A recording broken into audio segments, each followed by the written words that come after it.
Hi நண்பர்களே, எல்லாரும் எப்படி இருக்கீங்க? உங்களுக்கு இன்னைக்கு ஒரு சூப்பரான ஸ்டோரி சொல்லலான் இருக்கேன். என்ன ஸ்டோரி அப்படின்னு சொன்னீங்க அப்படின்னா, ஒரு யானை ஒரு பெரிய குளத்துல சூப்பராக குளிச்சுட்டு அது அப்படியே ரோடு ஓரமாக நடந்து வந்துட்டே இருந்திருக்கு. சரியா?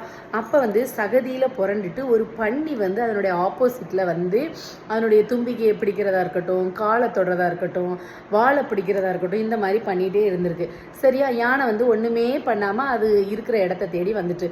ஸோ இதை பார்த்துக்கிட்டு இருந்த இன்னொரு அதனுடைய ஃப்ரெண்டோட மிருகம் என்ன கேட்டிருக்கு, யானையே, நீ இந்த காட்டில் இருக்கிற எல்லா மிருகத்தையும் விடையுமே நீ பலமானவள்.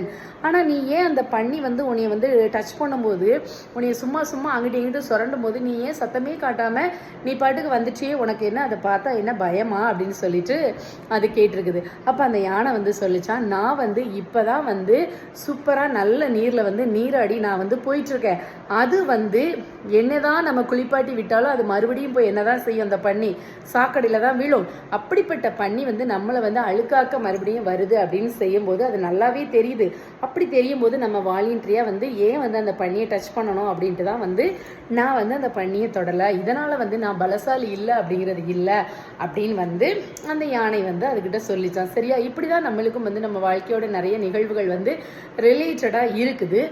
நம்மளும் அந்த பண்ணிக்கு ஈக்குவலாக அந்த யானை இறங்கி அடிக்க ஆரம்பிச்சிச்சு அப்படின்னா அந்த பண்ணி சட்டி சட்டியாக என்ன பண்ணிடும், சுக்கு சுக்கா ஆயிரும். அதுக்கப்புறம் அந்த பண்ணியை எடுத்து என்ன செய்யணும், சாக்கடைக்குள்ளே தான் கொண்டு மறுபடியும் போடணும்.